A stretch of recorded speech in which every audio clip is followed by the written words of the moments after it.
Yo,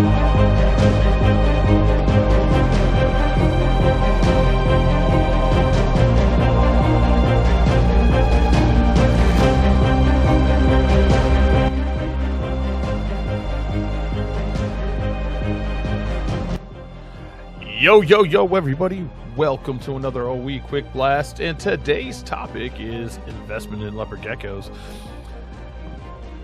I had a friend message me the other day, and they said, I got offered a certain amount for leopard geckos, but I turned it down. And he asked if it was a dumb thing to turn that down. And the figure was in the 4 digits. We'll say that. And I told him, no, it wasn't stupid to turn down that because the leopard geckos would make him more money staying in his collection. So I want to go over in the next 15 minutes, I want to go over some cool stuff to explain why a pair of leopard geckos is a good investment if you are a breeder. If you're trying to take it to that level, if you're going to try to sell leopard geckos and you're going to enter that part of the industry. When you start breeding to sell, it's no longer a hobby. It is an industry because you are going to sell them leopard geckos. Let's just, draw the line right there. A hobby would be you keep leopard geckos. I say once you start breeding leopard geckos to sell for money, to try to turn a profit, you are now in the industry. You still might have leopard geckos for a hobby. You still might love the hobby. But once you enter that, you are now in the industry. I kind of put it towards game collecting. There are people out there that collect vintage video games. Then there are people that collect vintage video games and also sell vintage video games. The ones that sell are in the industry part of it, and the collecting part is the hobby. So that's how I put that. But anyways, let's go ahead and get into this a little bit. It's going to be a quick blast. We're only going to try to keep this under 15 minutes. Let's see if I can do that. I talk a lot. So anyways, what I told this person is that if, let's say you sell a female to someone for $500 and you sell a male for $500. Now, this is thinking that they have the rack space already. They have the racks. We're going to talk about just the investment in the animals. That would be $1,000 investment in the animals. Let's say they get 10 eggs. On average, you usually get 8 to 10 eggs. Some people push up to 12. That's why I said, let's just say on average, you're going to get 10 eggs. Okay, 10 eggs, and you're going to keep back 20% if you're a brand new breeder. If you're a brand new breeder, you're going to want to keep back 10% or 20% of the babies to build your own collection. Now, I'm the firm believer you keep females by males. That's what I do. But anyways, eventually you're going to hold back only 10% of what you produce. But for this little podcast, we're going to talk about 20% holdback. So out of 10 eggs, 10 babies, you're going to hold back 2. That leaves you 8 babies to sell. Now, remember, you have $1,000 investment. Guys, we're not going to talk about the food that it costs to feed a leopard gecko. Food for a leopard gecko, it costs, what, half a penny for a mealworm to eat 20 to 30 mealworms a week? So it's such a low cost that I'm just going to keep it really simple and go with the investment of the actual animals. So we're $1,000 in on this pair. You bred them. You have your 10 geckos. You picked out your 2. And are them babies worth $500? Probably not. You're a new breeder. Your genetics people are going to question your genetics. They're going to question a lot of things. But I guarantee you probably could sell them for $200 a piece. So eventually you're going to be selling these animals for a higher dollar amount. But just this investment on this pair, let's say you sold the babies at $200 a piece. You're going to make $1,600. You're going to make $600 profit on that initial investment your first year. There is not many things that you can turn $1,000 into $1,600 in 12 months. It ain't going to happen. Now, that's also, thinking that you are producing, you bought adults or, within the 12 months. Let's say that it's going to be in a 2-year investment if you bought them at 15 grams. But anyways, let's just say $1,600, turning $1,000 into $1,600. And this is how I told it to that person that came to me. I was like, dude, I mean, even if they spent $2,000 on that pair, because the pair was a little higher than $500 animals, and they sell them animals for $500. If they sold all 10 eggs, let's say they got 10 babies, that's $5,000. Take 2 animals out of that's $4,000. And you could do that with any animal. So let's say you go out there and you buy a pair of raptors for $150 a piece. You got $300 invested into them, and your profit margin becomes even higher. And you're like, well, how is that? Raptors usually sell for around $100. Just a temporary clip sells around $100 pretty easily.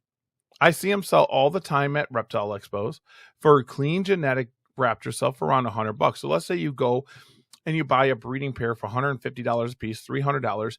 You get 10 eggs, and you sell all 10 eggs. That's $300. You turn it into $1,000. You got a $700 profit. So that's how I look at investing in the leopard geckos. It's not something that you're not going to make your money back. It's just you got to build your brand. You got to be trusted in the industry. You got to be trusted by the people you're selling to. So, I wouldn't bat an eye investing into an animal, even a male, at $2,000. People are like, well, $2,000 for a male. Well, I produced all the females that they're going to go to. He's going to father, 50, 60, 70 babies. I'm going to get that return investment pretty quick. That is why leopard geckos are one of the highest profit margin animals in the industry. Now, I'm not going to say hobby, in the industry. Now, someone's going to toss out ball pythons. Ball pythons, you have to have high money, high dollar amount to get in to make high dollar amount. I mean, you're going to have a lot more food. I was just talking to someone. If they hold back an animal for a year and a half, and they sell it for $50, they lost money. You hold back a leopard gecko for a year and a half, sell it $50, you're still profiting. You're still making money. So leopard geckos are a really good entry point into breeding. If you want to breed high-end ball pythons or high-end boas or something like that, leopard geckos are a really good entry-level animal. And the reason I say this is you start learning line breeding a little bit. Not many other species have line breeding in it, like leopard geckos. So I say like leopard geckos. Crescent geckos, sorta, but leopard geckos have line breeding in them, and line breeding brings the most money. So there's people like, well, you can't sell a leopard gecko for $20,000. Well, I don't want to, because that $20,000, I only got like 10 people in America that would buy that animal for $20,000. But I have a lot of people that would spend $500 on a leopard gecko. So investing in leopard geckos, if you're into it, if you're wanting to breed leopard geckos, is a smart thing to do. I mean, if you buy right, there's no way you're going to lose money. There's no way if you buy right. Now, someone's going to say, oh, what about the racks? Now, I gave this example today. If you own the racks, if you already have the racks, you already got that investment done.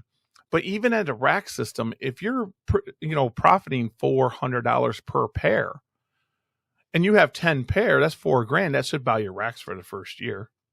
Am I wrong? So, I mean, that's what I'm trying to tell people is investment in the leopard geckos is an actual smart investment when it goes into the hobby side, because there's a lot of people that can buy leopard geckos. Leopard geckos is an entry-level reptile keeping animal. It's one of the number one kept reptiles in the world. I would say ball pythons, if you go snakes and corn snakes, are up there. Bearded dragons and leopard geckos kind of, rival it out on the lizard side. But anyways, investment, if you come to me and you ask me about investment and you say, what would you do if you could buy this pair for $1,000? If that's an animal that I want to work with, I wouldn't bat an eye spending $1,000 on a pair of leopard geckos, because even at $100 a piece, you're getting your money. If you sold the babies at $100 a piece, to sold them all, you get your initial investment back. That's kind of why you see in Morph Market these mass producers, and someone's going to say I'm a mass producer. I am not. I try to take care of the hobby side, and I try to take care of my industry side. I don't go up on Morph Market and posting animals for $79.99 and $100 and $50 and a buy two get one free. And I'm not taking jabs at any single person. I'm just saying this. I don't do that. I don't even advertise online, and I produce probably more geckos than most. There's more people that produce less than I do than there are people that produce more than I do. I don't advertise too much online, because I got people that come to me and say, I want this, I want this, I want this, and we make it happen. But anyways, investment in leopard geckos is something that you could think about, and actually make happen pretty quickly. Spending $200 on a female, $300 on a male, that's not even a thing. If you got $500 into a pair and you get 10 eggs and 10 babies and you sell them for $50 a piece, you're in the green the rest of their life. I mean, you're making your initial investment back right away. That's why it's sometimes more intelligent to invest into the base morphs and stuff like that. Let's say I invest in something like Cypher and I spend $3,000, $4,000 for a visual animal. By the time I'm producing visual animals to sell, that price is going to be dropped. I'll still make money. Even if they drop down to, let's say, $1,000 a piece and I have 10 of them, that's $10,000. So I still make money. So just know that leopard geckos is a little bit harder to lose your money in leopard geckos than any other species. The reason is, I mean, a 5-year-old could breed them, a 4-year-old could breed them. They're really simple to breed. There's no really science to that part of it. There's a science to looking at it and, seeing that, this tangerine and this animal will make this cool animal and going after it. But most of it's trial and error. There is no special ingredients. We just, trial and error, and we got something cool. Let's see if we can reproduce that. That's what it is. So what I'm going to do now is I'm going to let this go, because guess what? We're coming up on 12 minutes. I'm going to just go ahead and talk about Fauna Radio this weekend. Should I say Friday night at 8 p.m. Central Time. You guys want to tune into that, because I'm going to be talking about camera gear. Me and Andrew are going to talk about camera gear. Andrew does some photography with his geckos. I want to see if we can up some people's photography that I see online. I am an amateur photographer, if that makes sense. I do some wildlife photography. I do landscape photography, and we'll go over what the difference between wildlife photography and my screen went blank. I got to get back up. Hopefully I am still live. I am still live. So we'll go back to it. My screen went blank because I didn't touch the mouse for a little bit. But we'll be going over what different types of things that you would need for leopard gecko photography and for your business that you don't need, and what you don't need. There's stuff for my wildlife photography that I have that you guys wouldn't need for just photography for your geckos to make the best looking geckos. And we'll talk about props and lighting and flash and all that good stuff, and how editing and what editing software to use. This show's going to be cool. I'm putting a lot of time into it. So I will talk to you guys soon. I appreciate you guys tuning into The Blast. I will talk to you Friday at 8 p.m. Central. I want to see you guys all there.